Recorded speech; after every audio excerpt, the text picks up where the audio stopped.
এখন লোকসভা নির্বাচনের কারণে চারদিকে চলছে প্রচারের বন্যা, আর তাতে কেউ কাউকে ছেড়ে কথা বলছেন না। মঙ্গলবার রায়গঞ্জ লোকসভা কেন্দ্রের অধীনে থাকা করণদিঘিতে বিজেপি প্রার্থী কার্তিক চন্দ্র পালের সমর্থনে জনসভা করলেন কেন্দ্রীয় স্বরাষ্ট্রমন্ত্রী অমিত শাহ।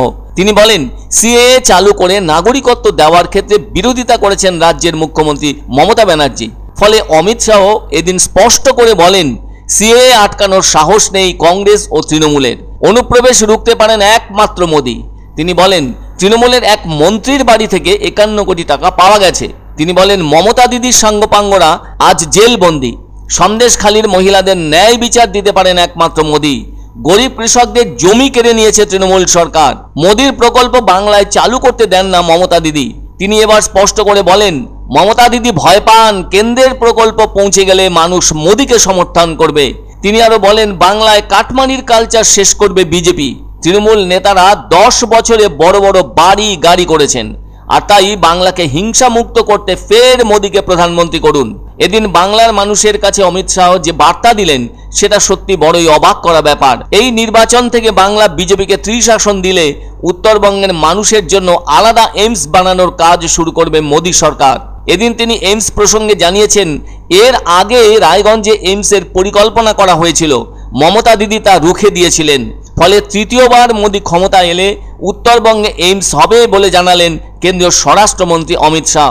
তিনি করণদিঘির জনসভার মঞ্চ থেকে বলেন, দেশের গরিব মানুষদের জন্য নরেন্দ্র মোদী গত 10 বছর ধরে কাজ করে চলেছেন। তিনি বলেন, 80 কোটি মানুষকে বিনে পয়সায় রেশন দিচ্ছেন।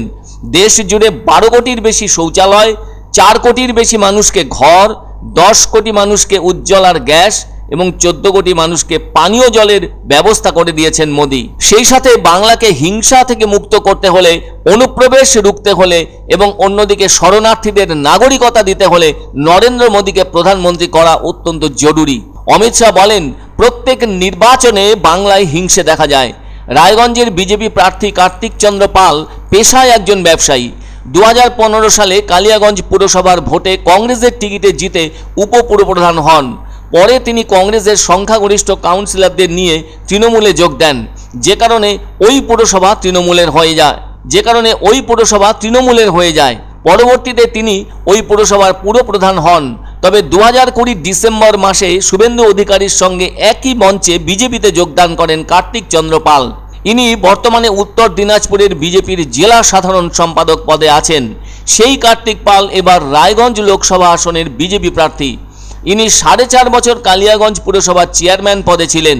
তবে এই কেন্দ্রে লড়াই হবে ত্রিমুখী। আসলে রায়গঞ্জের মাটিকে সকলেই জানেন কংগ্রেস আমলের প্রাক্তন ও প্রয়াত কেন্দ্রীয় মন্ত্রী প্রিয়রঞ্জন দাসমুন্সির। এখনও প্রিয়রঞ্জনের কথা আলোচনা হয়। সেই মাটিতে গত 5 বছর ধরে পদ্মফুল রাজত্ব করেছে।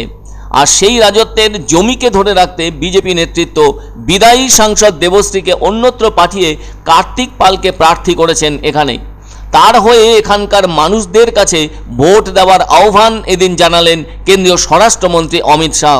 पूरे नॉर्थ बंगाल में एम्स नहीं है, मोदी का गारंटी है 30 सीटें जिता दो, हम नॉर्थ बंगाल के लिए अलग एम्स बनाने का काम करेंगे।